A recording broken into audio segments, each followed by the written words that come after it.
বনী ইসরাইলের একজন ব্যক্তি ছিল, 99টা খুন করে হত্যা করে। কয়টা? 99টা হত্যা করার পর 100 নম্বরে এক দরবেশের কাছে গেছে। দরবেশের কাছে গিয়ে বললো যে হুজুর, আমি তো 99টা হত্যা করেছি, আমার জন্য কি কোনো ক্ষমা আছে কিনা, তওবা আছে কিনা আমার জন্য? দরবেশ বললেন যে না, অসম্ভব, তোমার জন্য কোনো তওবার সুযোগ নেই। এই ব্যক্তি রাগ করে বলল, তওবা যেহেতু নাই, তওবা ছেড়ে আপনি দরবেশকে হত্যা করেন, করে 100টা পালন করেন। তারপরে তার মনে মধ্যে আবার অনুশোচনা আসে যে আসলে আল্লাহ পাক তো শুনেছি ক্ষমা করেন, কিন্তু অনেক দয়ালু। গেল আরেকজন আলেমের কাছে।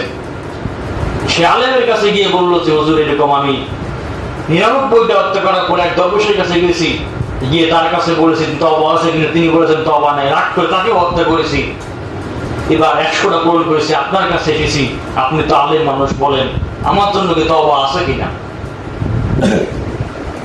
সে আলেম বলে দিলেন, হ্যাঁ, আল্লাহ পাক তোমাকেও ক্ষমা করে দিতে পারেন, তবে তোমার সত্য হচ্ছে তুমি যে এলাকায় থাকো সেই এলাকা পরিত্যাগ করতে হবে, অন্য এলাকায় যেতে হবে, তোমাকে হিজরত করতে হবে। 1 নম্বর তোমাকে তওবা করতে হবে, গুনাহ ছাড়তে হবে।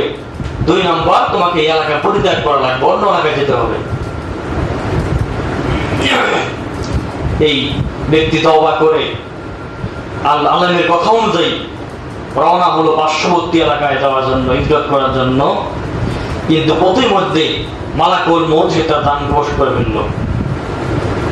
এখন সে ব্যক্তি যখন মারা গেল, ফেরেশতা আছে 2 ধরনের। জাহান্নামে যারা যাবে তাদের এক ধরনের ফেরেশতা এসে তাদের রূহটা নিয়ে যায়, আর যারা জান্নাতে যাবে তাদের রূহ নিয়ে যায় আরেক ফেরেশতা। 2 ফেরেশতা এসে কারাকারি হয়ে গেল যে জান্নাতের ফেরেশতা বলতেছে সে তো সারা জীবন পাপী করছে, সে তো নেক কাজ করে এখনো সওয়াব পায় না, সুতরাং তাকে জাহান্নামে যেতে হবে।